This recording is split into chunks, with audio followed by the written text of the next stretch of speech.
Қайырлы күн, құрметті көрермен. Бүгін біз ардагер ұстаз, қаламыздың аналар кеңесі төрағасының қызметін атқарған еңбек ардагері, Қазақстан Республикасының білім беру ісінің үздігі, Балқаш қаласының құрметті азаматы, мерейлі 80 жасқа толып отырған Шайзада Рысқұлқызы Сыздықованың шаңырағында қонақтамыз. Өмірін ұрпақ тәрбиесіне арнап, сан шәкірттің жүрегіне жол тапқан, қоғамда өзіндік орны бар тұлғамен сырлы сұхбат құратын боламыз. Сәлеметсіз бе, Шайзада апай? Сәлем. Әңгімемізді сіздің балалық шағыңыздан бастасақ. Балалық шағыңыз өткен мекен мен сол кездегі өміріңіз туралы айтып беріңізші. Иә, балалық шағым менің сонау Балқаштың шетінде екінші кірпіш заводында өстім. Сонда бастауыш мектепке барып, балалық шағымда сол екінші кірпіш заводында поселке тұсында өткіздім. Балалық шағым жақсы өтті. Өйткені екі ананың тәрбиесі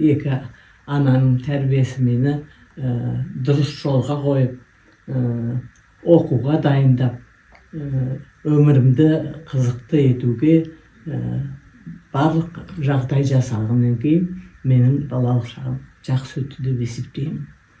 Бастауыштың сыныбын бітіргеннен кейін Абай атындағы нөмір 2 мектепке 5 сыныпқа сонда бардық. Сол әрі қарай балалық шағым сол Абай мектебімен байланысты болды. Онда да өзім кішкентайдан өте пысық болдым, белсенді болдым. Балалық шағымда ұйымдастырылған барлық іс-шаралардың барлығының да алдында болдым. Тіпті дәрігер тексеруге келген уақытта бірінші болып мен шығардым. Сондықтан да балалық шағымды мен жақсы өткізді деп санаймын. Керемет. Ұстаздық ұлы жол. Сіз осы жолға қалай келдіңіз? Бұл жүрек қалау болды ма, әлде өмірдің өзі алып келді ме сол мамандыққа? Мені өмірдің өзі алып келді деп есептеймін. Өйткені 8 сыныпты бітіргеннен кейін Сарайдағы Абай атындағы педагогикалық училищеге оқуға түстім. Онда да белсенді болдым. Оркестрге қатыстым. Комсорг болдым. Жастық шақтың, енді балалық шақтан жастық шақта, онда да белсенділік көрсетіп, жақсы бітіріп, қайтадан Абай мектебіне бастауыш сынып оқытушысы болып қайтадан қайтып келдім. Міне жастық шағым әрі қарай осылай өтті. Ұстаздық жолым содан басталды. 65-ші жылы бастадым. Бастауыш мектептің ұстаз мұғалімі болып. Балаларымды мен өзіме ұнады бұл ұстаздық қызмет. Сондықтан да мен балаларымды өз баламдай көріп, барлық күш жігерімді жұмсадым. Қазір сол оқытқан балаларым қазір әжептәуір үлкен қызметтерде жұмыс жасап жатыр. Сондықтан өмірдің өзі мені сол ұстаздыққа итерді. Тіпті танымайтын адам кездескен уақытта сіз ұстаз емессіз бе деп маған сұрақ қояды. Танып жатыр. Таниды. Мен айтам, ол қай жерде менің маңдайымда жазылып тұр ма, ұстаз деген деп. Бірақ сол өзіме нағыз жарасымды, нағыз керекті мамандықты дұрыс таңда деген сол екен. Сондықтан да дұрыс таңдадым деп есептеймін. Бәріміз білеміз ғой, сіздің білім беру саласында ұзақ жылдық тәжірибеңіз бар. Қазіргі бүгінгі білім беру жүйесіне қарап, қандай өзгерістер сізді қуантады, немесе қай тұстары сізді алаңдатады? Мен жұмыс жасаған уақытта мектептеріміз өте белсенді болды, оқушылардың барлығы. Барлық мектепте музыка пәні өте қатты жүрді. Әрбір мектепте 3-4 хордан болды. Әжелер хорына шейін, келіндер хорына шейін ата-аналардан құралған мектепте үлкен сынып оқушыларының хоры бір бөлек, орта буын оқушыларының орны бір бөлек, бастауыш ұлдар хор деген сияқты ерекше болып. Менің мысалы мектебімде бірнеше оркестр жұмыс істеді. Духовой оркестр, домбыра оркестр, содан кейін бірнеше ансамбльдер болды. Ал қазіргі уақытта өте қатты налдым әліппені алып тастаған уақытта. Сондықтан да былтырдан бері әліппені қайтып алып келгеніне өте қатты қуанамын. Өте қуанамын. Енді қазір диктантты кіргізсе, мазмұндаманы кіргізсе, таза жазу деген бар, көркем жазу деген бар, почеркті жақсартатын. Міне соларды кіргізсе деп армандаймын қазіргі уақытта. Бұрынғы жүйеден өзгеше олардың барлығын алып тастағанда, енді қайтадан соларды қайтадан кіргізсе деп ойлаймын. Соны армандаймын. Жүрген кездесу кезінде де айтып отырамын. Әліппенің қайтадан әкелгеніне өте қатты қуандым. Өте қатты қуандым. Енді сол диктантты, мазмұндаманы дауыстап кітап оқуды кіргізсе, міне осының барлығы кіргізсе, тіпті одан әрі жақсы болады деп ойлаймын. Дұрыс айтасыз. Енді сіз өзіңіз аналар кеңесінде де ұзақ уақыт қызмет еттіңіз ғой. Бұл ұйымның қазіргі қоғамдағы рөлін қалай бағалайсыз? Қазір енді жастар 1-2 ай тұрады да айырылысып кетіп жатады. Мен осыған қатты налимын. Қатты. Өйткені аналар кеңесі жұмысын атқарған уақытта мектепте аналар комитетін құрдық. Қыздар комитетін құрдық. Яғни мектептерде қыздармен жұмысты қыздырдық. Қызу жұмыс жасадық. Әрбір мектептің аналар комитеті жұмыс жасап, қыздармен, менің аналар кеңесінің мүшелері мектептерге барып, колледждерге барып, кәдімгідей қыздармен әңгімелесіп, мінезі кішкене қисықтау қыздармен жеке сөйлестік. Кабинетке шақырып алып сөйлесіп, сондай жолда. Ал енді айырылсайын деп жатқан семьяны естісем, мысалы, мен өзім үйіне барып, келіншекпен де, күйеуімен де сөйлесіп, кәдімгідей бірнеше семьяны қайтадан қосқанымыз бар. Аналар кеңесі өте жақсы жұмыс жасады. Семьядағы нағыз керекті нәрсе ол татулық қой, сыйластық. Сол ер азаматтармен, келіншектермен сөйлесіп, ақылымызды айтып, үйретіп, бір жағынан қазақтың ертеден келе жатқан салт дәстүрін, әдет ғұрыптарын үйретіп, оларға мынау мәдениет сарайында үйірмелер ұйымдастырып, кесте тоқу сияқты, іс тігу сияқты үйірмелерге шақырып келіншектерді, істей алмайтын келіншектерге мен әңгімелер жүргіздім. Сөйтіп аналар кеңесі бірталай семьямен, мектептегі қыздармен, енді ұлттың өсуіне қыздар ғой негізінде, қыздар тәрбиесі. Сондықтан колледждердің барлығында, мектептің барлығында да аналар кеңесі барып, ақыл кеңес беріп, олармен сөйлесіп, бірге кейбір іс шараларды бірлесіп. Мен өзім қаз айналдыру, шек қарын ашу сияқты жұмыстар кәдімгідей класс көрсеттім. Мастер-класс көрсеттім. басқа үйірме, басқа аналар кеңесінің мүшелері де өздерінің қыз келіншектері, қыздарға әсіресе тамақты қалай жасау керек, қалай қарым қатынас жасау керек, қалай сөйлесу керек, әке шешелерін құрметтеу керек екенін, сол туралы көп жұмыстар жүрістік. Аналар кеңесі өте жақсы жұмыс жасады және жақсы көмек көрсетті деп ойлаймын. Сіздің ойыңызша жаңағы отбасы құндылықтары қазір қалай өзгеріп жатыр сонда? Қазіргі уақытта әкесі бір диванда немен телефонмен отырады, шешесі телефонмен отырады, баласы телефонмен отырады. Бұл жағдай маған ұнамайды.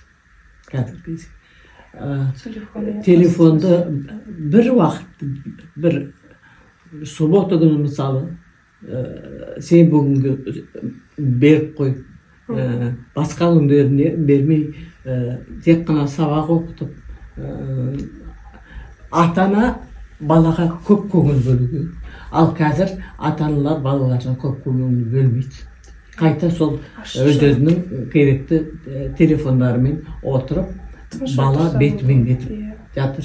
Және телефоннан балалар неше түрлі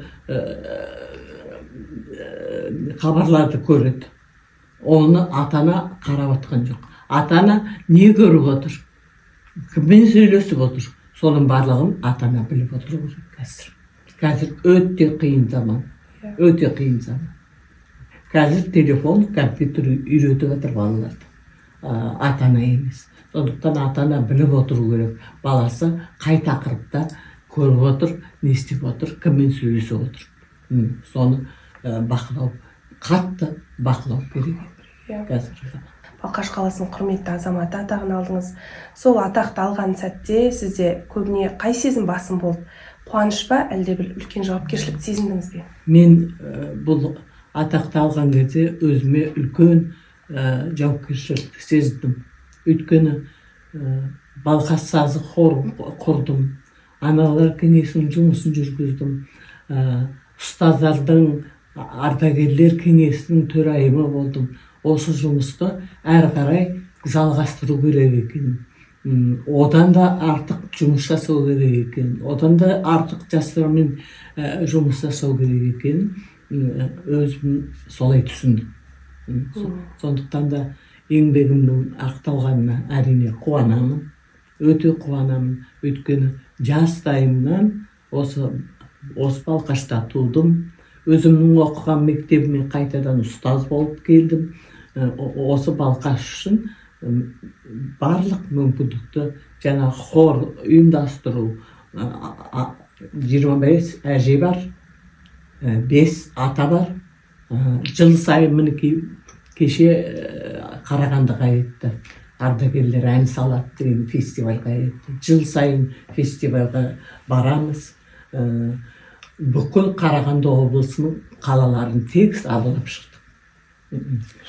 Сондықтан да бұдан да артық жұмыс жасау керек екенін түсіндім.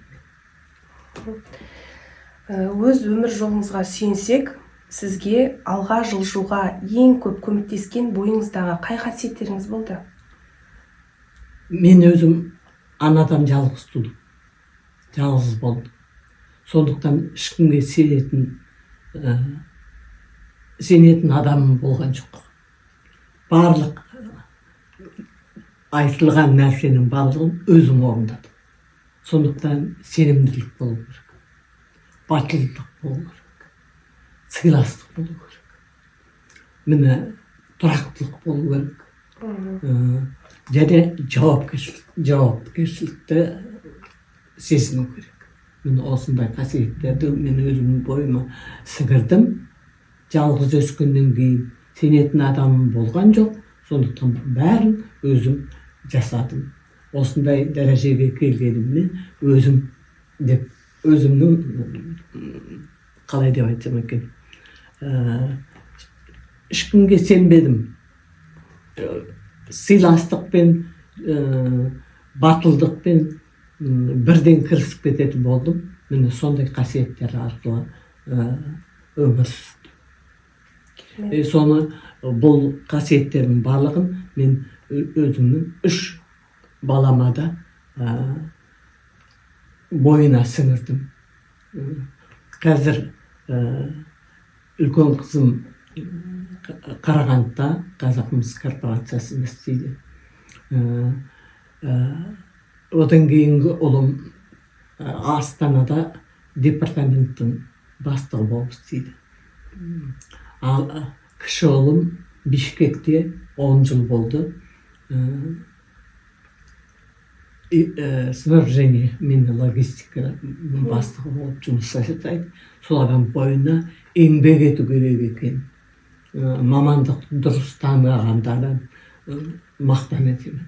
Үшеуі де үлкен қызметте мақтан етемін. Солардың бойына мен өзім сол еңбек сіңірдім деп ойлаймын. Солардың бойына жаңағы жақсы қасиеттерді еңбек ету, еңбекті бағалау қасиетін сіңірдім деп ойлаймын. Керемет. Жаңа жастар туралы айтып жатырмыз ғой. Қазіргі сол қазіргі заман жастарына, өзіңізден кейінгі ізбасарларыңызға қандай аманат айтар едіңіз? Мен өзімнен кейінгі жастарға, өзімнен кейінгі өсіп келе жатқан жас ұрпақтарға айтар едім: еңбекті бағалаңдар, еңбек етіңдер, қиындықтан қашпаңдар, қиындықты жеңе біліңдер, және сыйластық болу керек. Сыйластық, жауапкершілік болу керек. Міне осындай қасиеттер болса, ол жаман болмайды жастарымыз. Сіздің өзіміз үнемі көріп жүреміз, мен жастайымнан көріп жүремін сізді бір шерулерге, бір іс-шараларға шыққанда сіз үнемі кимешекпен жүресіз. Сіздің кимешек киюіңіз баршамызға үлгі. Қызығып қараймыз, тамсанып қараймыз. Сондай ұлттық құндылықтарды бүгінгі қоғамда қалай сақтап дәріптеу керек? Сіз сияқты. Енді мен бастадым. Қазір бірталай бәйбішелер кимешек киіп, қазақша қазақ киімін киіп, сөйтіп жүр. Сөйтіп бірте-бірте балаларға үйрету керек. Үлгі болады. Менің қолымның мысалы 25 бәйбішесінде 5-6 қазақ киімі бар. 5-6 түрлі. Менің өзімде бір 10 шақты түрлі киімдер бар. Мысалы, ақ көйлек кидім ба? Ақ қасаба кием. Жасыл көйлек кидім ба? Жасыл қасаба кием. Қазір барған жерімде, мысалы, тіпті асқа барғанда да мен қасаба киіп барам. Орамалды орнына. Сондықтан жиі жаңағы бәйбішелер жастардың ортасында болуы керек. Семьяда әйелдер қазақ киіміне қазір бренд болып жатыр.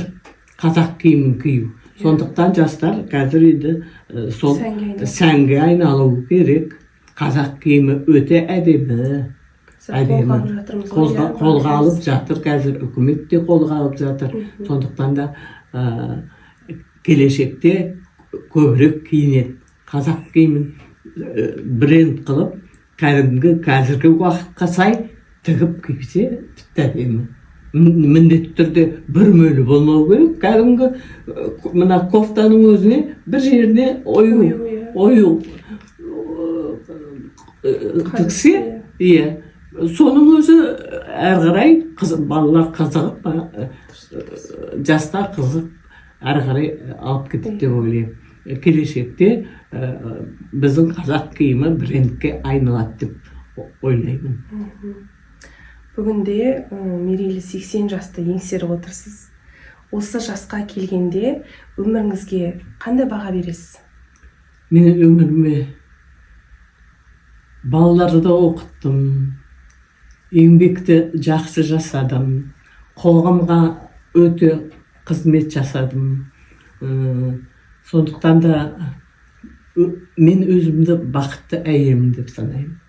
Мен бақыттымын. Бақыттым, семьямызда сыйластық, ақсақалым жанымда, балалар сыртта, қызметте, сондықтан да менің өмірім бақытты Керемет, бақытыңыз ортаймасын. Құрметті Шайзада Рысқұлқызы, бүгінгі бізге алтын уақытыңызды бөліп, жүрек жарды әңгімеңізбен бөліскеніңіз үшін алғысымызды білдіреміз. Сізге ең бастысы мықты денсаулық, ұзақ ғұмыр, отбасыңызға амандық, береке, тыныштық тілейміз.